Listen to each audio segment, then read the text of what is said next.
The majestic image of Sparta, a legendary city-state whose fame has endured for millennia, still dominates humanity's collective imagination. However, anyone daring to venture to modern Greece in search of tangible evidence of its past grandeur is destined for bitter disappointment. Instead of monumental ruins worthy of a once all-powerful city-state, travelers will find only scattered, modest remains, scarcely reminiscent of its former might. But what if it were possible to leap through time and find oneself in the heart of a living, breathing Sparta? Paradoxically, such a pilgrimage became a reality even in historical times. Many centuries after Sparta had passed the peak of its power and glory, this legendary city transformed into a magnet for tourists from across the Mediterranean. Amongst the curious travelers was none other than Emperor Augustus himself, a testament to the place's extraordinary allure. How did a city that was once a formidable ancient superpower become a tourist mecca? This remarkable transformation, occurring during the Roman era, centuries after Sparta's rise and fall, warrants close attention. Whilst the narrative could begin with this fascinating phenomenon of ancient tourism, a comprehensive understanding of Sparta's fate requires delving into its origins. Much like a meticulously planned tour starting with the fundamentals, our journey into the past must begin at the very inception of Spartan history. Sparta's origins trace back to the early Bronze Age, though development during that period was slow and gradual. It was only with the advent of the Archaic era that Sparta began its steady ascent to power, laying the groundwork for its future, complex glory. The birth of the Spartan state commenced with local processes, as numerous small settlements united to form a relatively loose urban center, much akin to other burgeoning city-states of that epoch. Between the 8th and 7th centuries BC, the Spartans, consolidating their strength, began to assert dominance over neighboring territories. Initially, they absorbed their immediate neighbors in Laconia, and subsequently subjugated Messenia. By the 6th century BC, profound socio-political changes had occurred in Sparta, traditionally associated with the legendary lawgiver Lycurgus. However, modern scholars believe that the restructuring of the state apparatus and the clear division of citizens into full citizens and dependents were the result of a more organic process. The population was divided into the classes of helots and perioikoi. Helots were essentially enslaved communities, tied to the land in the vicinity of Sparta and Messenia, and virtually devoid of rights. Perioikoi, by contrast, were free but not full citizens residing in outlying areas, possessing only limited rights. Through these transformations, Sparta solidified its internal stability, enabling it to expand its influence.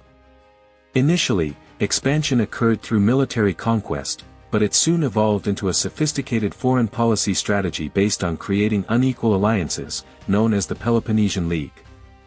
Members of this league swore allegiance to Sparta and followed its lead in all endeavors.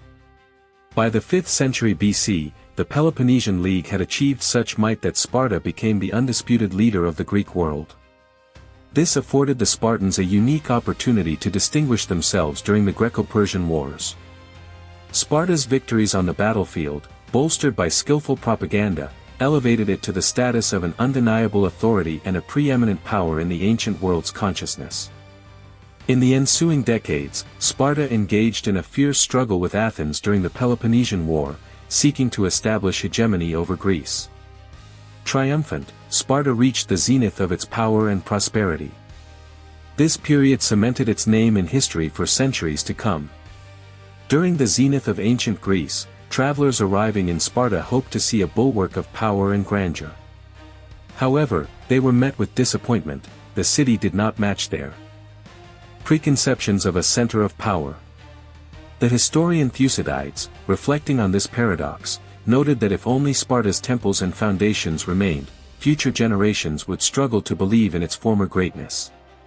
For the Spartans controlled a significant portion of the Peloponnese and led vast territories, yet their city lacked regular planning, an abundance of temples, or monumental structures. It was, rather, a collection of scattered settlements, which did not align with grand notions of a great power's capital. In reality, Sparta at that time consisted of buildings made of unbaked clay or wood, lacking monumental architecture and defensive walls. Sparta's true strength lay not in the material, but in the spirit of its citizens. Plutarch recounts the words of King Cleomenes, who asserted that cities should be fortified not with stones, but with the virtues of their inhabitants. He believed that Sparta needed no walls, as its defenders were its armed citizens. But, regrettably, it was precisely in this area that a crisis emerged. Around 500 BC, as the Greeks prepared for war with the Persians, Sparta's citizen population numbered approximately 8,000. However, a century later, during its supposed heyday, the citizen population had dwindled to merely a few thousand. The reasons included military losses, natural disasters, and growing wealth inequality. Ultimately, Sparta's hegemony proved short-lived, concluding with its defeat at the Battle of Leuctra in 371 BC.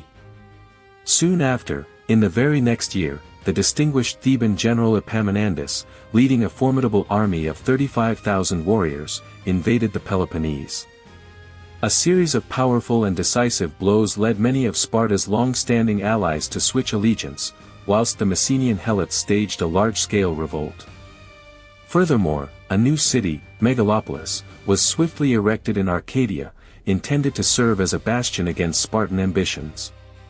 Sparta's might, once so rapidly ascended, collapsed even more suddenly and devastatingly. Shortly after these dramatic events, Philip of Macedon, at the head of his modernized army, established unquestioned control over Greece, notably not even deeming it necessary to expend effort on conquering Sparta. In the subsequent era, the ancient city desperately tried to cling to its fading glory, attempting to overcome a profound crisis. For instance, Kings Agis IV and Cleomenes III undertook a complex set of reforms aimed at reviving Sparta's former power.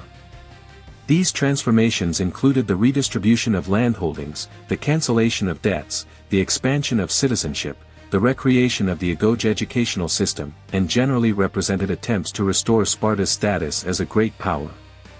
Although these efforts yielded some results, the city was ultimately marginalized and suppressed by surrounding states.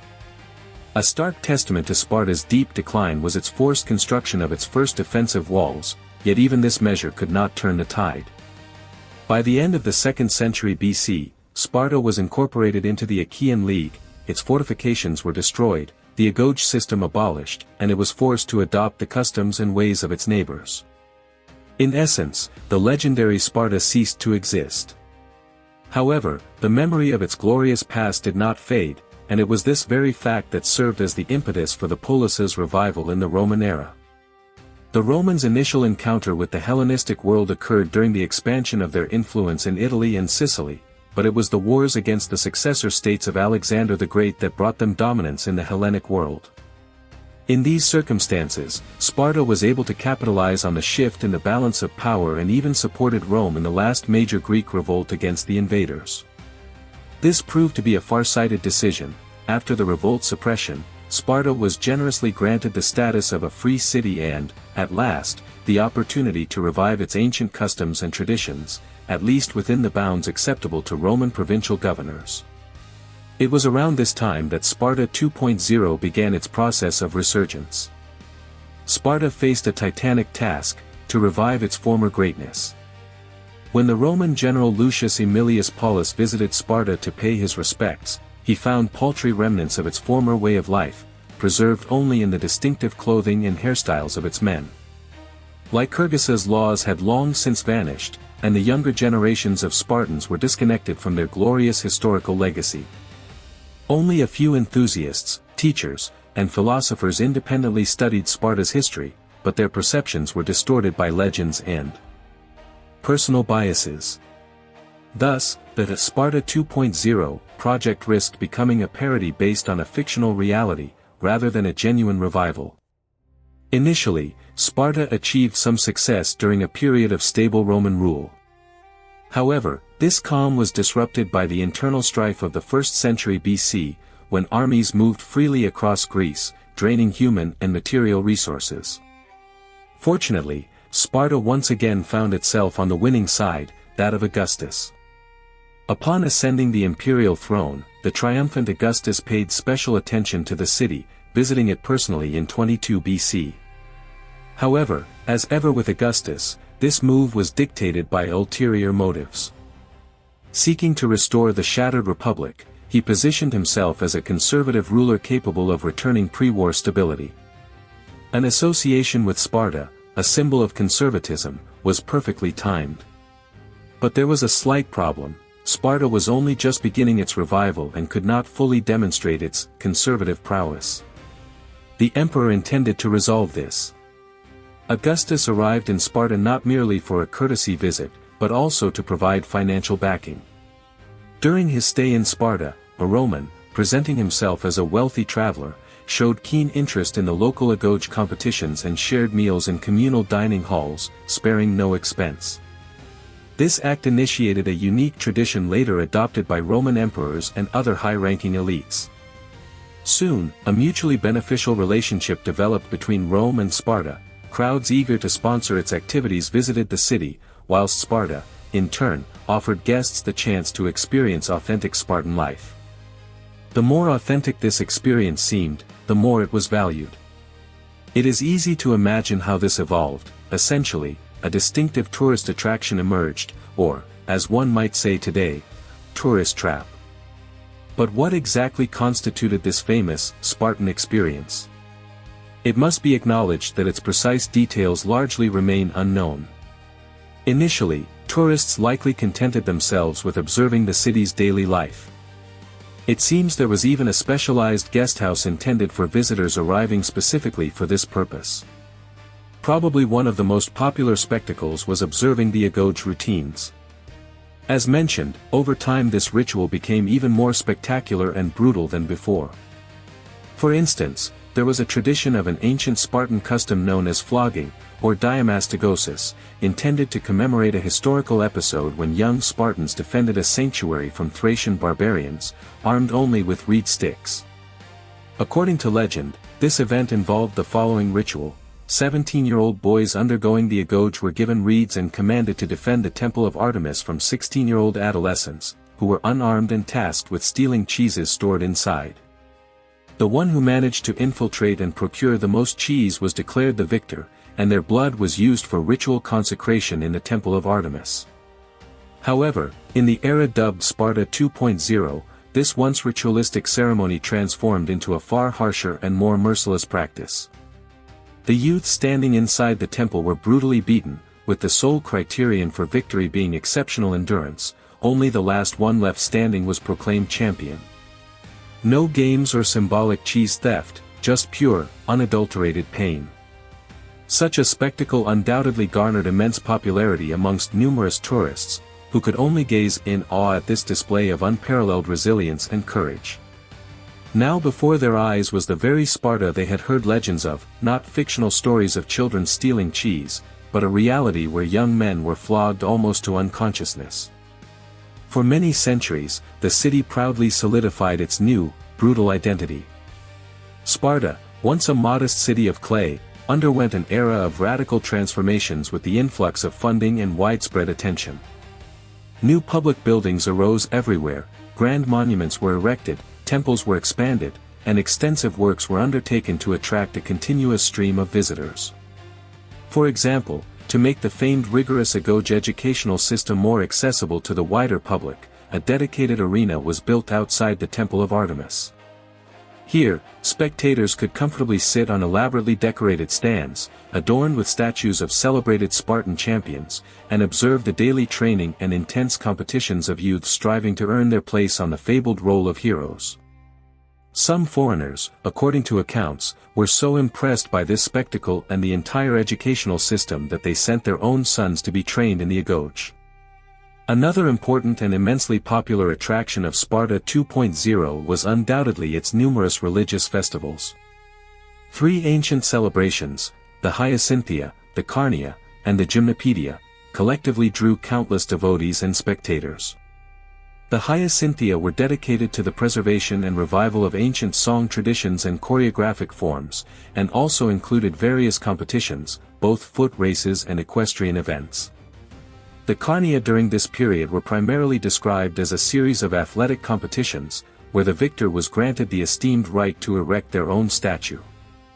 And finally, the Gymnopaedia served as a celebration of Spartan youth, whose representatives collectively offered hymns of praise to Apollo, performed ritual dances, and demonstrated incredible skill in martial arts and athletic contests. In addition, to maintain national spirit and attract attention, a completely new celebration emerged in Sparta in the 2nd century AD, coinciding with the Second Sophistic movement, which marked a revival of Greek hero worship of the past. This festival was named the Leonidae and was intended to commemorate the glory of valiant ancient heroes, Leonidas and Pausanias, who bravely fought against the Persians. During this festival, inspiring speeches were delivered in memory of the fallen heroes, and athletic games were held in which only Spartan citizens could compete. All of this commenced on an unprecedented scale, as it coincided with the start of Trajan's large-scale campaigns against the Parthians in the east. Imperial propaganda reached its zenith, and a substantial prize fund of 120,000 sesterces undoubtedly secured widespread adherence to the established agenda.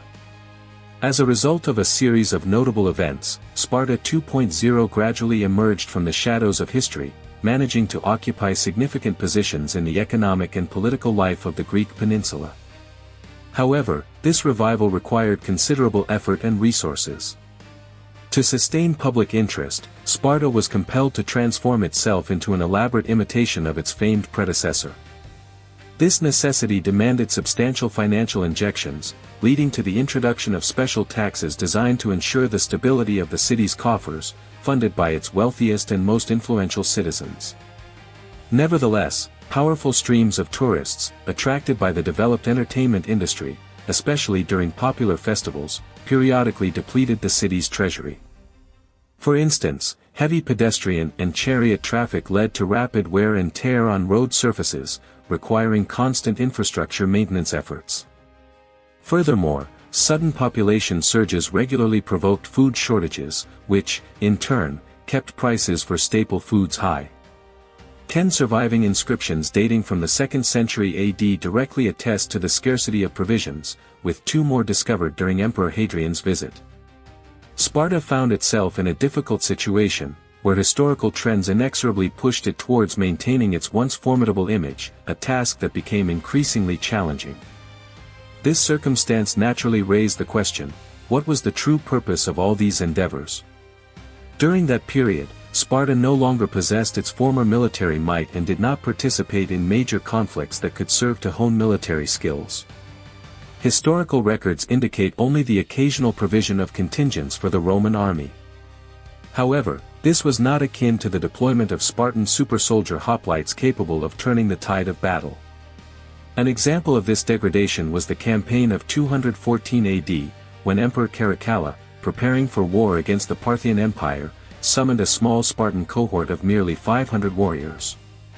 Herodian describes them as a phalanx, but archaeological data, particularly funerary inscriptions, indicate that these warriors were deployed as lightly armed units, and their subsequent fate remains unclear. Undeniable evidence of Sparta's military weakness was the rout of its militia by a band of Visigothic raiders, who, unhindered, sacked the city in 396 AD. After its recovery, Sparta was a mere shadow of its former glory, and within the next century, it fell into complete disuse.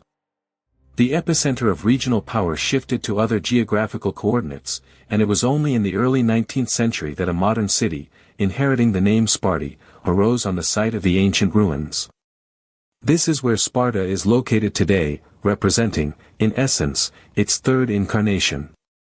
Drawing a line under the narrative of Sparta's glorious ascent and tragic decline, we express our hope that the information presented has piqued the reader's genuine interest.